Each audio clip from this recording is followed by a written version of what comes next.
Isa sa mga dapat mapalitan sa buhay ng tao ay yung laging malulungkutin. Dapat meron tayong project to be happy. Maraming dahilan kasi para malungkot, para maging unhappy, pero lalo namang maraming dahilan para hindi maging malungkot. At yan ang pag-aaral natin ngayon sa isang mini-series, a two-part series, Be Happy in the Lord. Kailangan dahil meron tayong Panginoon na tagapagligtas, tayo'y may kasiyahan na sapat sa araw-araw. Ama, salamat po dahil kami inyong tinipon sa kabila ng maraming dahilan para hindi kami makarating. Matagumpay kayo sa aming buhay at kami ay nagkatipon-tipon upang kayo'y dalhan ng aming mga handog, mga pasalamat at papuri, at ganoon din naman upang humingi sa inyo ng pagpapala, ng gabay, ng kaliwanagan. Patawarin niyo po kami sa mga kasalanan namin. Linisin niyo po ang aming kalooban at pagingdapatin niyo kaming ngayon ay tahanan ng inyong espiritu at tumanggap pa ng mga pagtuturo, pagtutuwid, pagpapalakas mula sa inyo. Kayo ang maging tunay na tagapangaral. Gamitin niyo lang inyong lingkod, subalit tinig niyo ang gusto namin marinig. Karunungan niyo ang gusto naming matutunan. Kaliwanagan niyo ang gusto naming lakaran, Panginoon. Take over this proceeding. Lead us, teach us, guide us. In the name of Jesus, your Son, our Lord, we pray with thanksgiving and with gratitude. Amen. Be happy in the Lord. Why? Why should we be happy in the Lord? Because God is your strength and shield. Psalm 28:7, you are my strong shield, and I trust you completely. You have helped me, and I will celebrate and thank you in song. Itong mga may iksing mga pangungusap na ito ay punong-puno ng kahulugan. Sabi, ikaw ang aking matibay, malakas na kalasag. Siyempre, sa lahat ng atake ng kaaway, ang pangharang mo doon para hindi ka tamaan, especially noong unang panahon sa warfare, was a shield. And the Lord is your shield. It's not you. It's not your strength. It's not other people. It's not your money. It's not your health. It's not your situation. But the Lord is your shield. Lumulungkot tayo. Pinanghihinaan tayo ng loob. Pag iniisip natin, ang ating security ay nandun lang sa ating kalusugan, sa ating pera, sa presensya ng mga tao sa ating buhay, sa ating personal na kondisyon. Pero pag doon tayo umasa para maging masaya, lulungkot ka nga. Kasi hindi naman laging nandiyan ang mga tao. Hindi ka naman nakakatiyak na lagi kang may pera. At hindi naman ang mga tao nagkakaroon ng 100% health. Lahat may kani-kanyang uri ng mga kahinaan at karamdaman. Kanya-kanya lang pagdadala at pagpapalakas ng loob. So hindi tayo, hindi ibang tao, hindi bagay ang ating shield, kundi ang Panginoon. Kaya sabi niya, I will trust you completely. Bakit maraming taong malungkot? Kasi we trust in others. We trust in ourselves. We trust in things. We trust in the weather. Alam niyo naman ang weather, nagtatanim ka, hindi mo naman alam kung makakaani ka dahil hindi mo alam kung biglang sasalakayin ng bagyo. Nagtatayo ka ng bahay, hindi mo alam kung matitirhan mo buong buhay dahil pwedeng mag-iba ng lindol. Nag-aalaga ka ng mga anak, hindi mo naman alam kung nandiyan yan hanggang pagtanda mo. Kung minsan, nauuna pa silang sumakabilang buhay. Nag-aasawa ka para may maasahan at sumaya ka, yung pala, magiging kalbaryo mo lang. Pero sabi, you are my shield. And I trust you completely because only God could be trusted completely. Mga sarili nga natin, hindi rin natin pwedeng pagtiwalaan ng ganap. Kasi may mga kahinaan din tayo. At bakit pwedeng sumaya ang tao? Kasi sabi nitong awit, you have helped me. Past tense. Lahat tayo napatunayan na natin kung paano tumutulong ang Panginoon. Kaya nga tayo nakatayo pa hanggang ngayon. Kaya ang conclusion niya, I will celebrate and thank you in song. Magdiriwang ako. Aawitan kita. Hindi lang ako basta magpapasalamat. May awit pa, may tugtog. At pag may ganun, siyempre, may indayog, may indak, may sayaw. Pero hindi mangyayari yun kung aasahan natin sarili, ibang tao o mga bagay-bagay sa ating paligid. God is your strength, not you, not other people, not things, not events. Not a good weather. Paano kung yung tinatawag na bad weather ang dumating sa buhay mo? God is constant. God is ever reliable. So pwede kang sumaya, basta sa Diyos ka nakatuon. Be happy in the Lord because the joy of the Lord is your strength. Not your emotion, not your feelings, not even your thoughts. Yun ang ating damdamin, yun ang ating emosyon, yun ang ating mga iniisip ang nagpapalungkot sa atin eh. But the joy of the Lord is your strength. Philippians 4:4, always be glad because of the Lord. I will say it again, be glad. So, paano ako magiging masaya? Sabi niya, because of the Lord. Not because of what's happening in your marriage, baka nga lumungkot ka. Not because of what's happening in your body, not because of what's happening in the world, in your planet, in your little barrio or barangay. It is because of the Lord that you will be glad. Nehemiah 8:10, don't be sad. There is a special day for the Lord, and He will make you happy and strong. Kung hindi ka man happy ngayon and strong, may pangakong He will make you happy and strong. Kaya kung yung ating nararanasan sa sandaling ito ay hindi sapat para tayo pasayahin, ang ating tingnan ay yung pangakong He will make you happy and strong. Kumisa naman kasi yung ating talagang paligid, yung immediate environment, yung present time, hindi nakakatuwa. Pero ang pangako, hawak ng Panginoon ang kinabukasan at kasama mo siya pagdating ng bukas. That should make you glad. Be happy in the Lord because enjoying life is the best thing you could do with it. Binigyan ka ng Diyos ng buhay. Nung binuo ka ng Panginoon sa sinabupuan na ng iyong ina, binigyan ka niya ng buhay. Nung kayang sandaling binigyan ka niya ng buhay, iniisip niya, bibigyan ko ng buhay ang taong ito para may mapaglaruan ako. Para may maparusahan ako.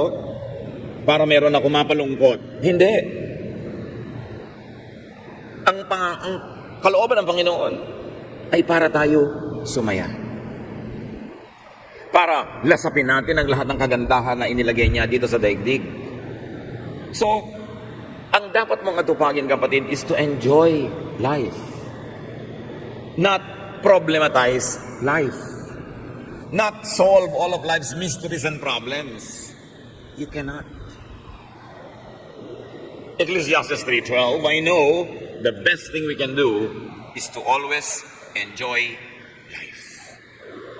Pag sinabing always, may sakit ako, nakahiga ako dito, anong nakaka-enjoy doon? O di, ipahinga mo. Marami kang oras kaya na makipag-iniig sa Panginoon, manalangin. Pwede kang magreklamo na hindi ka makapag-basketball, hindi ka makapagsayaw, hindi ka makapamasyal kasi may kapansanan ka. Pero pag yun ang inisip mo, malulungkot ka nga. Pero pagka naman hinanapan mo, pinigaan mo ng pilit at kinatasan mo ng kasiyahan ng anumang sitwasyon, may makakatas ka. Because God is with you in every situation. Kaya kung nalulungkot ka, kapatid, madalas, ikaw din ang may kagagawan niya. Kung minsan dumarating, hindi naman talaga ikaw may kagagawa, nasunugan ka, hindi mo naman talaga sinunog yung bahay nyo, nasunog lang talaga. Nalugi yung negosyo mo, hindi mo naman nilugi at sinikap mo pang asikasuhin. Pwede ka talaga malungkot, pero dapat sandali lang. Dapat maalala mo na may Diyos. Dapat maalala mo na mayroong Diyos sa kasama mo, saan ka mang hirap lumusong o saan ka mang saya umahon, nandun siya. At pag naalala mo yun, magkakaroon ka ng dahilan para lumakas ang loob, sumaya, at kung hindi man kagandahan ng kalagayan mo ngayon ay may hinihintay kang pagliligtas, pag-aangat, pag-aahon sa iyo ng Diyos sa araw ng bukas. Because the joy of the Lord is your strength. Don't fight life. Mapapagod ka lang. Hindi ka mananalo, nalabanan mo ang buhay. Kung yan ang hype mo, huwag mo nang labanan. Tanggapin mo. At mag-enjoy ka na hindi ka nauumpog lagi. Dahil hindi ka katangkaran. Kung ganito ang kulay ng iyong balat, ganito ang texture ng iyong buhok, ganito ang itsura mo, huwag mong labanan. You might want to enhance it a little bit. improve it a little bit so that you could be closer to what you really would like. But there is a limit to what you can do to what is given already. Kung ito ang palad mo, tanggapin mo. Ginusto mo na magtrabaho abroad, wala namang namilit sa'yo, liban na lang napilitan ka dahil sa economic situation. Pero hindi ka naman tinutukan ng baril para mag-apply at magpunta doon. O natural, may lungkot. Pero pinili mo yan. So habang nandyan ka sa oras ng lungkot, umimbento ka ng saya. Meron pa nga ako mga kilala, lalo't bagong-bagong salta sa ibang bansa, inip na inip, lungkot na lungkot. Lalo't hindi sobrang busy. Yung trabaho, maraming oras na pwede kang malungkot. Alam mo ginagawa niya, tinitingnan niya ang relo. Ang ginawa ng taong ito, yung sweldo niya sa isang buwan, dinivide niya kung magkano per day. Kahit off day, off from work. Tapos dinivide niya kung magkano per hour. And then dinivide niya kung magkano per minute. Kaya pag nakatingin siya sa relo, naiinip siya, 5 minutes, uy, kumita na ako ng ganun. Tila times 5 niya. So masaya siya. Huwag lang sana makatanggap ng text sa mga kamag-anak na biglang gumuho ang saya mo. Dahil gusto nilang papakin yung kinita mo ng 5 minutes na yon. Pero makaka-imbento at makaka-imbento ka. Do not contradict nature. Lagi kong sinasabi, gusto mo garden wedding, huwag ka mag-schedule sa tag-ulan. Tapos wala kang gagawin kundi manalangin ng manalangin ng manalangin na huwag umulan. Tag-ulan yon, huwag mong labanan. Gusto mong magkaroon ng wedding sa garden na tag-ulan, edi ang ipaggawa mong mga trahe de boda, kapote. Ang sapatos mo, bota. O di okay. Pero ipipilitin mong meron kang puting-puting hinihilang-hilang belo, tapos tag-ulan, nilalabanan mo yung nature nun umiimbento ka ng lungkot. Dapat sumakay ka. Tulad ngayon sinasabi, marami tayong mga fault lines sa earthquake. Yung bahay mo nasa fault line. Alam natin, hindi naman madaling maghanap ng ibang lote, magpagawa ng ibang bahay, no? Pero, kahit mahirap yon, mas madali pa rin yun kaysa magdasal araw-araw na huwag kang kainin ng lupa. So, gumawa ka ng paraan na hindi mo problemahin yung pang-araw-araw. Sabi mo, madaling sabihin yan, wala kaming pera, paano kami lilipat? Pero, mas mahirap na lagi kang nasa peligro at nag-aalala. Hirap din lang at hirap, piliin mo na lang yung safer. Don't complain about life. Hay buhay. Hay buhay. Dapat ang tao nagpapasalamat habang buhay siya. Because to live is Christ. And then when your time comes, to die is gain. May asawa ka na. May nampa ko narinig. Buti pa, hindi dala ko nag-asawa, nakakapagsisi. Pero may asawa ka na. Given na yun. Umimbento ka na lang ng saya. Hanapan mo ng ikaliligaya ang buhay mo sa pagiging may asawa kaysa palakihin mo ng palakihin sa harap ng mata mo yung mga reklamo mo. In other words, do not contend with what you cannot and should not change. Change what you can, but accept what you cannot change para ka masaya. Sa ating sariling katawan, halimbawa, numinipis ang buhok mo. Kesa naman pagpilitan mo pang takpan ng mga 3 pirasong buhok yung buong ulo mo, tanggapin mo na. May charm din naman yan. May ganda rin. Bawat tao, bawat sitwasyon, may ganda. Huwag nating labanan kasi dumadami ang ating stress. Being happy is the obviously better choice. That's why you should be happy in the Lord. Proverbs 15:13, happiness makes you smile.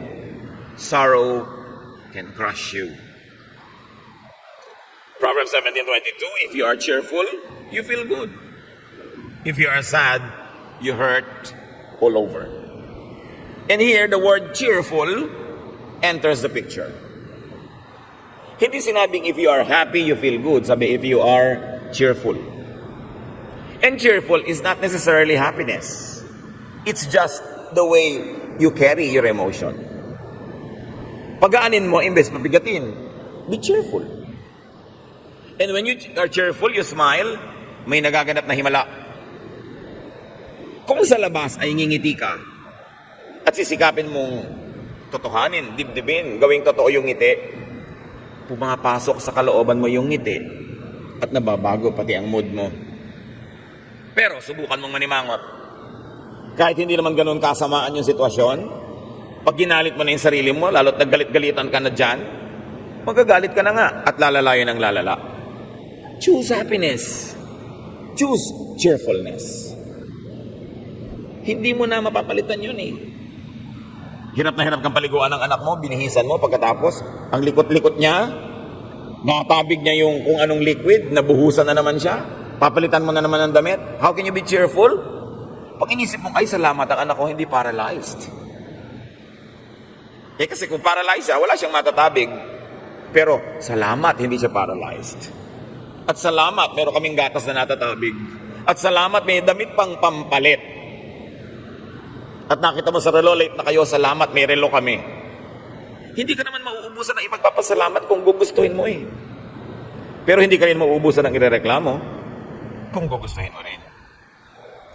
Be happy in the Lord, because being happy is high expression of gratitude to God. Pagtanaw ng utang na loob sa nagbibigay yung masiyahan. Anak ka, inabutan ka ng magulang mo ng allowance. Look happy, be cheerful, and be happy. Dahil meron kang gratitude. Magpasalamat ka. Kahit hindi ganun kalaki ang binigay tulad ng gusto mo, magpasalamat ka. Una, may magulang ka. Magpasalamat ka at may ibinigay kaysa wala. Hindi yung binigyan ka, tapos kasimangot kang ganun. May niregaluhan mo, tapos nakita yung kulay, nanimangot na, hindi nagustuhan yung kulay. Magpasalamat tayo sa lahat ng binibigay sa atin. Because God does not owe us anything. So kung masaya ka at pinapasaya mo ang sarili mo, nagpapakita ka sa Panginoon ng pagtanaw ng utang na loob sa buhay na ipinahiram niya. Psalm 103, 1-2. With all my heart, I praise the Lord. And with all that I am, I praise His holy name. With all of my heart, I praise the Lord. I will never forget how kind He has been. So sabi niya, with all, paulit-ulit yung all, with all my heart. With all my heart, with all that I am. Ibig sabihin, all of me, including my situation, my condition. With all of me, even though may sakit ako ngayon, kasama yun sa situation ko, with all of me, with all of my diseases, with all of my difficulties, I will praise the Lord. Hindi conditional. Pag lang gusto kong nangyayari, doon lang ako magpupuri. Pag gusto ko lang yung amount na ibinigay ng magulang ko, doon lang ako magte-thank you. Pag gusto ko lang yung kulay na regalo sa akin na damit, doon lang ako magpapakita ng kasiyahan. No. With all of my heart, with all of my situation, I will be grateful for life. So be happy in the Lord, because being happy ministers to others. Sabi ng iba, eto po siya, minister of the gospel. Kaya nang tawag sa mga pastors, preachers, etc., etc., minister of the gospel. What is the gospel? The good news of salvation. The good news of life eternal. The good news that we are forgiven from sin and we can be happy. So everybody is a minister of the gospel. When your lifestyle shows people that you are saved and that you have a Savior. So we are ministers of the gospel. It is important to minister to people by making them happy, by encouraging to be happy, by being happy yourself. Romans 12:15, when others are happy, be happy with them. It's a ministry. Don't be a spoiler. Pag merong taong masaya, please, huwag niyang sirain ang saya niya. Dahil madalas, mahirap gumawa ng saya. Tapos nakagawa na siya, sisirain mo pa. Mamimintas ka pa. Yung pamimintas, yung pamumuna, inilalagay din sa oras at lugar. Hindi kung kailan tuwang-tuwa yung tao sa damit niya, kahit napapangitan ka, hindi yun ang oras para sabihin yun. Kasi salamat na lang, masaya na siya. Another time, another place. Pwede mong masabi sa ibang panahon na alam mo, yung suot mo ng isang araw, palagay ko may improve mo pa kung susunugin mo ang isinuot mo. Pero hindi nung habang suot ka, happy-happy siya. Sa ibang oras na lang. Kasi nandun siya sa karurukan, lumilipad siya sa hangin ng ligaya, bigla mong babarili para malaglag sa lupa, para lang ipakita mo na may taste ka, para ipakita mo lang na mas marunong ka, mas magaling ka. That's unkind. Don't make it rain on other people's parade. Yung pagiging masaya, ministry to others, kasi nakakahawa yun. Yung lagi kang malungkot at naninimangot at nagmumukmok, downer yon, nakakahila pababa sa mga nakakakita sa'yo. You cannot always be happy, but you can be cheerful. What is it to smile? Kahit ba malungkot ka, mahirap bang ngumiti? Isipin mo na lang, ministry mo yon sa iba.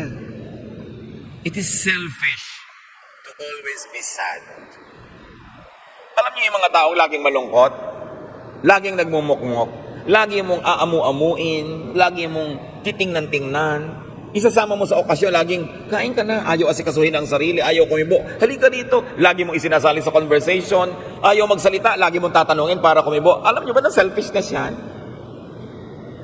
Parang lagi niyo hinahagis ang sarili niyo sa bintana at inoobligan niyo lahat ng taong saluhin kayo. Parang lagi niyong palulungkutin ang sarili niyo at tungkulin ang lahat sa paligid niyo na kayo'y pasayahin. Sobrang pagiging makasarili yan. May pananagutan tayo sa isa't isa na pagaanin ang buhay nila. Hindi laging tayo'y magpabigat. Kung nakita mo may kamag-anak ka, kaibigan na ang saya-saya, ang ligaligaya, kahit talagang nakatiming ka ng mangutang ngayon, ipagpaliban mo naman. Sumaya na nga siya.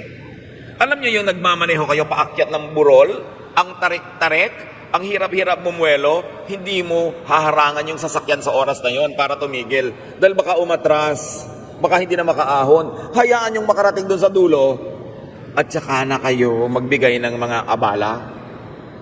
Itinatiming yan.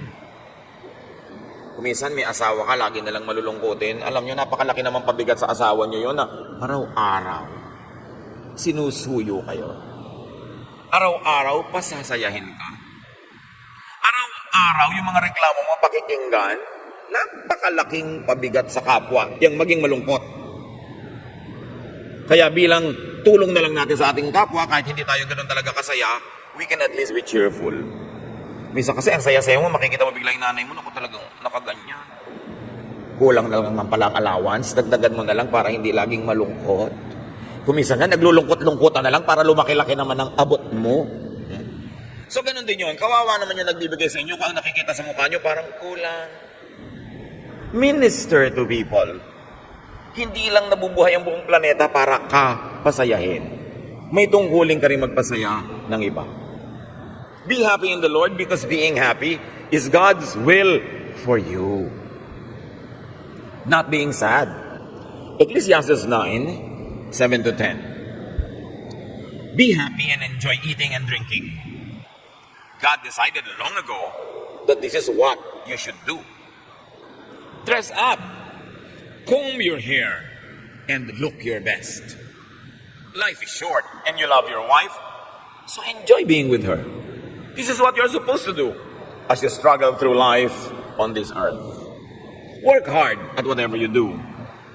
You will soon go to the world of the dead, where no one works or thinks or reasons or knows anything.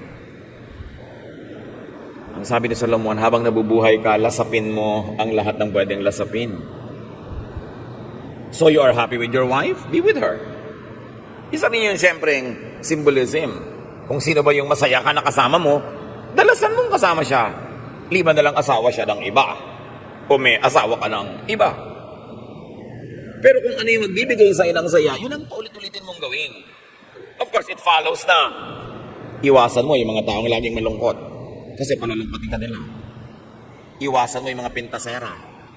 Yung gandang-ganda ka sa nakita mong palabas, biglang nakita mo si pintasera, ang sasabihin niya sa'yo, yung pintas niya. May mga tao na hindi talaga sila liligaya hanggang hindi nila nasisira yung mood ng kapwa. Avoid such people. Ang tanong naman ng iba lagi, paano po kung asawa ko yon o nanay ko yon? Well, you cannot totally avoid them, pero pwede mong ilayo ng konti ang loob mo to the point na hindi ka sobrang naapektuhan. Pwede naman kasama mo araw-araw pero inilayo mo ng konti yung loob mo dahil lagi na lang niya sinisira yung loob mo, di ilayo-layo mo ng konti. Now be happy in the Lord because God never leaves you. Hebrews 13:5, the Lord has promised that He will not leave us or desert us. Umalis man ang iyong boyfriend, mawala man ang iyong anak, mawala man ang mga kamag-anak mo, kaibigan, tagahanga, andyan pa rin ang Panginoon. So why be sad? Why stay sad when God is with you? So ang nakakalimot sa Panginoon, yun ang lumulungkot. Ngayon, hindi naman abnormal na bigla ka malungkot dahil may dahilan. Pero abnormal na magtagal malungkot dahil mayroon tayong Panginoon. Dapat itinataboy ang lungkot. Hindi yung pag kumakatok sa pinto ang lungkot, welcome, mali ka dito, tagalan mo pag-stay mo dito. At may mga taong ganon. Hindi nga kumakatok yung lungkot, hinaharang pa sa kalsada para papasukin sa bahay nila yung lungkot. Umiimbento pa ng problema. Napakahirap makasama sa buhay ang ganito mga tao. Tiyakin yung mga kapatid na hindi kayo yun. Na pagka tayo papasok sa isang bahay o sa isang buhay ng tao, sumasaya sila, hindi lulungkot. Papalapit sila, hindi paiwas. Dahil napakabigat nating kasama. At usually, yung mga mabibigat kasama, hindi nila nararamdaman. So, paano mo mararamdaman? Talasan mo ang pakiramdam mo. Kung gustong-gusto ng mga tao nandun ka, o nauobliga lang. Staying sad means forgetting God. It means forgetting that God is with you. Happiness is a feeling. It is an emotion dependent on events. Yang saya, umaasa lang yan sa kapaligiran. Kung nakakapagpasaya ang nangyayari. Therefore, it is shaky, it is unstable, it is unreliable dahil maraming pwedeng mangyari na nakakalungkot. So, hindi pwedeng ang happiness is dependent on emotion. Huwag yung iasa sa nadarama ang saya. Happiness could be a decision, a choice, dependent on knowledge and faith, not on emotion, not on situations, not on conditions. It's dependent on knowledge. What knowledge? That you have a God, that God is always with you. And it is dependent on faith that God will not leave you or forsake you. Pag iniasan nyo ang kaligayahan sa damdamin, up and down, on and off, kasi ganun ang damdamin. Pero pag iniasan nyo sa alam nyo tungkol sa Diyos, at sa pinananaligan nyo kung sino ang Diyos, hindi kayo iiwan ng ligaya. Hindi man laging tumataging-ting ang inyong halakhak, pero hindi naman kayo magluluksa na matagal. Psalm 43:5, why am I discouraged? Why am I restless? I trust you, and I will praise you again because you help me, and you are my God. No other, not myself, not other people, not physical things, not what happens around me, but you are my God. And because you are my God, I can be stable. I may not always be really, really happy, but neither should I be sad for long. Isaiah 61:10, I celebrate and shout because of my Lord God. His saving power and justice are the very clothes I wear. They are more beautiful than the jewelry worn by a bride or a groom. Yung pinakamagagara na yatang kasuotan ng talagang isinusuot ng ikakasal. Pero sabi nitong si Isaiah, ang kasuotan ko ay yung inyong kapangyarihan. Yung inyong saving power and justice. Yan ang aking kasuotan. Mas magara pa yan kahit sa isusuot ng bride or groom. Ipinagdiriwang ko na ako'y may Panginoon at kayo yon. At dahil dyan, daig ko pa ang laging nakabihis ng pagkaganda-ganda. So mga kapatid, decide to be happy. And decide to stay happy. Kung meron sa atin na alam nyo kayo malulungkutin, madrama, sensitive, laging may tampo, hinanakit, sama ng loob, madaling maging galit, ngit-ngit, puot, pagkamuhi. Sunod-sunod dyan automatic, pag pinayagan mo magsimula. Change your mind. Be changed by the renewing of your mind, and you will prove what is the will of God, and what is good, and perfect, and acceptable. But you begin by changing your mind. Kung ikaw ay sensitive, maramdamin, decide not to be sensitive. Hindi ka ganun kalaking star na ang mga mundo, ang lahat ng nangyayari ay magkukutsabaan para kapalungkotin. Minsan nga, hindi nila napapansin, nasaktan ka pala nila eh. Sobra ka naman, akala mo naman laging lahat ng ginagawa ng tao ay parinig sa'yo, tungkol sa'yo. It's not about you all the time. Nagkataon lang na hindi kanya napansin dahil may problema siya o sobra siyang saya. O nakalimot siya at abala, hindi ibig sabihin na sinasadya kanyang palungkutin. Ano, gumising siya nung umaga niya, sabi niya, palulungkutin ko nga itong si person A. Hindi ko naman niya laging iniisip. Huwag lagi maging sensitive. Nakalimutan ka ng tao, di alalahanin mo sarili mo. Ganun talaga yun. Marami ka rin namang nalilimutan eh. Hindi ka naimbita sa lakaran. Bakit pag may lakad ka ba, iniimbita mo rin lahat ng tao? Di ba hindi rin? May pinipili ka. Ngayon, kung ikaw yung hindi mapili ng iba, ganun talaga yung buhay. Huwag mong personalin. Psalm 9, 1-2, I will praise you, Lord, with all my heart and tell about the wonders you have worked. God Most High, I will rejoice. I will celebrate and sing because of you, not because of others. Psalm 96:11, tell the heavens and the earth to be glad and celebrate. And allow, make, and keep others happy as well. Hindi lahat pwedeng maging preacher o minister in an official capacity, pero lahat tayo ministers of the gospel, ministers of happiness, ministers of positive feeling. Magtulungan tayo. Totoo, maraming dahilan para lumungkot, pero mas maraming dahilan ng mga anak ng Diyos para sumaya. At kung di man maging talagang masayang-masaya dahil may kalungkutan, huwag naman sobrang magluksa na parang wala tayong Diyos at wala tayong pag-asa.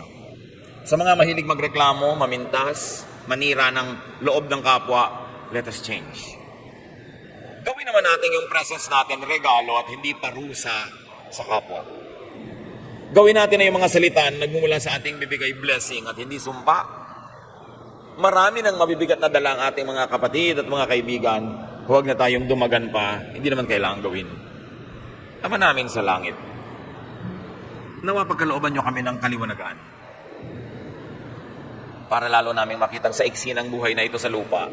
Dapat talaga kaming magpasaya sa sarili, magpasaya sa kapwa, at lalong-lalo na magbigay ng kaluguran sa inyo. Maraming dahilan para malungkot, yes. Pero lalong maraming dahilan para magdiwang. Ituro niyo sa amin, Panginoon, na piliin ang tinitingnan, tinititigan, piliin ang pinag-uusapan, piliin kung ano ang pinapayagan namin, laging maging laman ng aming isip.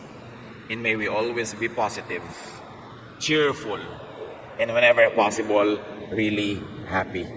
Teach us to be ministers of happiness.